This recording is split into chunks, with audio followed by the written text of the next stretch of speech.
سوال نمبر 9 ہے کہ ایک بھائی کا سوال ہے کہ تبلیغی جماعت والے یہ جو سیر روزہ کرتے ہیں یا چلے لگاتے ہیں، یہ اس کا بھی شمار بدعت میں ہوگا؟ ہاں جی، اگر وہ چلے لگا رہے ہیں تبلیغی جماعت والے تو بریلویوں کے نزدیک بدعت ہوگا، اور اگر دعوت اسلامی والے 4 روزہ لگا رہے ہیں مدنی قافلہ تو وہ ٹھیک ہوگا، کوئی بدعت نہیں ہے۔ یہ زیادہ تر ہنگامہ کھڑا کیا اہل حدیث نے۔ اہل حدیث کو تو بدعت کی ڈیفینیشن کبھی سمجھ ہی نہیں آئی ہے، جو انہوں نے ڈیفینیشن پبلک کو بتائی ہے اس کے تحت خود یہ بدعتی ہیں۔ ختم بخاری نہیں کرواتے اہل حدیث، کہتے ہیں ثواب کے لیے نہیں کراتے، تو آپ بورڈ کے اوپر لکھا کریں اتنا موٹا کہ بغیر ثواب کے نیت سے ختم بخاری میں شریک ہوں، تاکہ تانوں ہی کر پیا بھی چندہ کوئی نہ دے۔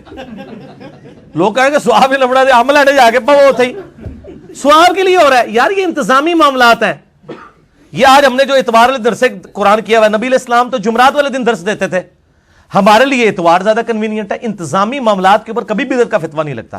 علماء کے درس نظامی کے جو کورسز ہیں 8 سال کا 10 سال کا، یا قم یونیورسٹی میں 17 سال تک بھی شیعہ پڑھتے ہیں، یہ انتظامی معاملات ہیں، یہ کہاں سے بدعت ہوں گے؟ تو ظاہر کچھ تو انہوں نے کرنا تھا نا، سیروزہ بنایا، چلہ بنایا، یا 7 مہینے یا سال ایک کورس ڈیوائز کیا انہوں نے۔ یہ انتظامی معاملہ، ہاں یہ بدعت صورت میں بنے گا اگر کوئی کہ یہ اس حوالے سے دین کا حصہ ہے کہ جس نے سروزہ نہ لگایا وہ گناہگار ہوگا، پھر بدعت بن جائے گی۔ ٹھیک ہے، بدعت کے اوپر میرا مسئلہ نمبر 75A اور 75B ڈیٹیلڈ ریکارڈڈ موجود ہے۔ اس میں میں نے بتایا کہ بدعت کے حوالے سے، اسی طریقے سے اسلام میں اگر کسی نے اچھا طریقہ جاری کیا ہے، صحیح مسلم میں حدیث ہے کہ جس نے اسلام میں اچھا طریقہ جاری کیا تو جاری کرنے والے کو بھی ثواب، جتنے لوگ اس پہ عمل کریں گے ان کو بھی ثواب۔ بدعت نہیں، سنتن حسنتن اور سنتن سیئتن، اور جس نے اسلام میں برا طریقہ جاری کیا۔ اور طریقہ میں بتا دوں، جیسے یہ ویڈیو کیمرہ ہے، یہ اسلام میں اچھا طریقہ ہے۔ گھڑی کے اوپر نماز کی ٹائمنگ فٹ کرنا، فکس کر دینا، اچھا طریقہ ہے اسلام میں۔ سافٹ ویئر حدیثوں کے بنانا، اچھا طریقہ ہے اسلام میں۔ تو میں نے بڑی ڈیٹیل سے بتایا کہ اچھی بدعت اور چیز ہے، بدعت ہوتی ہی بدعت ہے، چاہے اچھی ہو یا بری وہ غلط ہے۔ اچھے طریقے جاری ہو سکتے ہیں، وہ آپ جتنے مرضی کریں، تسبیح ہے، کاؤنٹر ہے، جس سے یا حج کرنے کے لیے ہم جاتے ہیں، بحری جہاز میں پہلے جاتے تھے، اب ہوائی جہاز میں جاتے ہیں، پہلے لوگ پیدل بھی جاتے تھے، تو یہ اسلام میں اچھے طریقے۔ اس طرح مسجد میں قالین، کوئی یہ کہتا ہے جناب تھلے اس پکے دے اتے اس قالین دے، منہ طرف خانہ کعبہ شریف اور AC شریف، اللہ اکبر، یہ دین نہیں ہے۔ یہ دین کو سپورٹیو چیزیں ہیں، دین کو سپورٹیو چیزیں، لیپ ٹاپ ہو، یہ ساری چیزیں یہ اچھے طریقے، اور مسلم شریف میں حدیث ہے جس نے یہ جاری کیا اس کو ثواب ملے گا۔ اور میں کہتا ہوں یہ جس نے بھی یہ کام کیے ان کے لیے صدقہ جاریہ۔ البتہ جو تعلیمات ہیں تبلیغی جماعت یا دعوت اسلامی کی، ان سے ہمیں علمی اختلاف ہے، وہ میرا لیکچر پیچھے ریکارڈ ہو چکا ہے۔ دعوت اسلامی اور تبلیغی جماعت والوں کو نصیحت یا اس طرح آپ لکھیں، اور میری مخلصانہ نصیحتیں، ہم ان کی جو ہے نا وہ ان چیزوں سے اختلاف کرتے ہیں، باقی ہمیں طریقے سے نہیں ہے۔ وہ پہلے بریلوی کہا کرتے تھے جناب، آپ کو پتا ہے بڑا مشہور ایک شعر تھا کہ جی آتچ لوٹا گلیچ استرا ستھن چھوٹی گردن موٹی، اے سنو جی، ستھن چھوٹی یعنی شلوار چھوٹی یعنی تہمت چھوٹی، گردن موٹی، گلیچ توا، ٹھیک ہے جی، تے سر تے استرا تے چک بسترا، تے وہ کیا کہتے ہیں کرا ٹینڈ تے چل رائے وینڈ۔ تو یہ اس طرح انہوں نے شعر بنائے ہوئے تھے جب تک وہ خود دعوت اسلامی ہری پگڑی والی جماعت نہیں تھی بریلیوں کی۔ اب وہی لوٹے بھی انہوں نے اٹھائے ہوئے ہیں، بسترے بھی انہوں نے اٹھائے ہوئے ہیں، ٹھیک ہے، اور ماشاءاللہ شلوار بھی ٹخنوں سے اوپر کرتے ہیں۔ تو یہ سنتیں تھی جس کا مذاق انہوں نے اڑایا، اور آج ان کو بھگتنا پڑ رہا ہے، اب سب کچھ کر رہے ہیں۔ تو جو چیز مطلب آپ اس طریقے سے غلط طریقے سے لوگوں کے اوپر نہ فتویٰ بازی کریں، ادروائز مصیبت کھڑی ہو جائے گی۔ میں اہل حدیث سے کہوں گا خدا کے لیے یہ آپ فتوے نہ لگائیں، آپ علمی اختلاف کریں کہ ان کی جو تعلیمات میں جو کمزوریاں ان کو ہائی لائٹ کریں۔ ٹھیک ہوگا جی؟ ٹھیک انشاءاللہ۔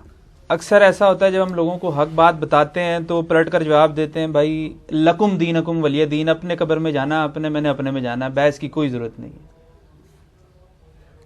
یہ جناب یہ لگ پتہ جائے گا انہوں جناب، اے جڑے آدھے نا لکم دینکم ولی دین، یہ اپنے دنیاوی معاملات میں تو کبھی نہیں ایسے کرتے کہ آپ اس کو کہیں کہ یار یہ دیکھیں جب آپ کے لیے جو گورنمنٹ نے اناؤنسمنٹ کی ہے کہ جو اپنا شناختی کارڈ دکھائے گا اسے 1 لاکھ روپے دیا جائے گا اگر وہ جیلم کا شہری ہے، تو ادھر تو نہیں کہیں گے لکم دینکم ولی دین، تو ہی لایا میں نہیں لیندا۔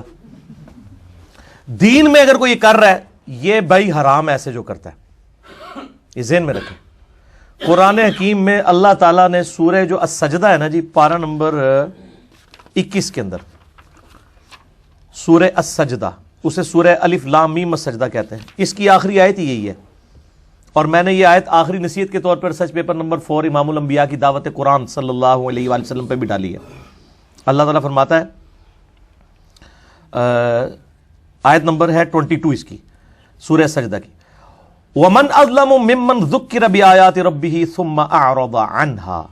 اس سے بڑھ کر ظالم کون ہے جسے نصیحت کی جائے اللہ کی آیات سنا کے کہ اللہ سے ڈر، بھائی نماز پڑھ، ماں باپ کے ساتھ اس نے سلوک کر، اللہ نے اس حرام کیا ہے، یہ برے کام جو تو کر رہا ہے چھوڑ دے. اللہ فرماتا ہے اس سے بڑا ظالم کوئی نہیں ہے کہ جس کو ایسے سمجھایا جا رہا ہو اور وہ روگردانی کرے. اِنَّا مِنَ الْمُجْرِمِينَ مُنْتَقِمُونَ، ایسے مجرم سے ہم انتقام لے کر چھوڑیں گے. اللہ نے کتنے سخت الفاظ استعمال کیے کہ ایسے مجرموں سے ہم انتقام لیں گے جو لوگ ان کو اللہ کی طرف بلاتے ہیں اور اس کے بعد وہ اس سے روگردانی کرتے ہیں.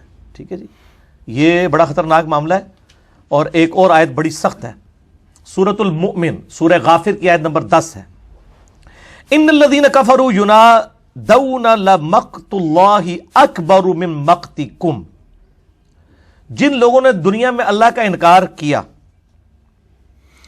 یعنی جن کو اللہ کی طرف بلایا جاتا تھا اور وہ روگردانی کرتے تھے، اللہ تعالیٰ فرماتا ہے کہ اللہ تعالیٰ ان کو قیامت الدین خطاب کر کے کہے گا، ان الذین کفروا ینادون لمقت اللہ اکبر من مقتکم انفسکم اذ تدعون الی الایمان فتکفرون.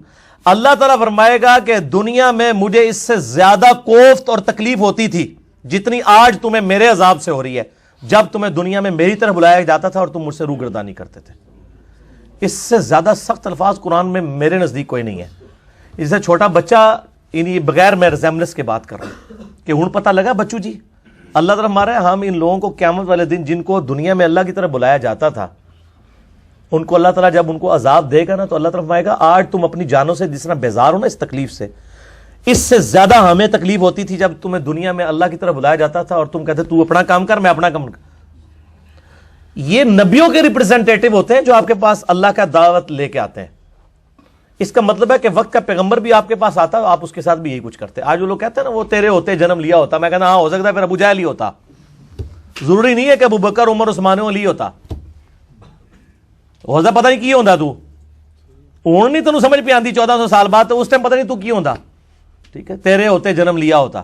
تو یہ اس طرح نہیں میرے بھائیو. نبی علیہ السلام کا وہ نمائندہ ہے جو آپ کے پاس کتاب و سنت کی دعوت لے کے آئے. مت ڈانٹیں اسے، حق بات قبول کرنی ہے کریں، نہیں کرنی نہ کریں، لیکن ڈانٹیں نہیں.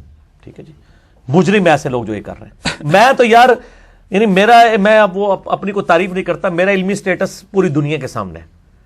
تبلیغی جماعت کے بوڑھے بوڑھے لوگ جو بےچارے صحیح طریقے سے بات بھی نہیں کر سکتے، مجھے کئی بار بٹھا لیتے ہیں مسجد میں بیٹھ کے سنتا رہتا ہوں ان کی بات، حالانکہ مجھے پتا ہے قرآن کی ایک آیت کا وہ ترجمہ نہیں کر سکتے، لیکن بےچارے اخلاص کے ساتھ نکلے ہوئے ہیں، اللہ کے لیے آئے ہیں. جو بات کرے آپ بات ان کی سنیں. کیوں لڑائی جھگڑا کرتے ہیں؟ کیوں ان کے بسترے اٹھا کے باہر پھینکتے ہیں؟ اللہ کے لیے نکلیں یار، آپ سے کچھ مانگ نہیں رہے، اپنی جیب سے خرچ کیا ہے. ٹھیک ہے نا، کسی بھی جماعت کے لوگ ہیں تو ان کا ریگارڈ کریں.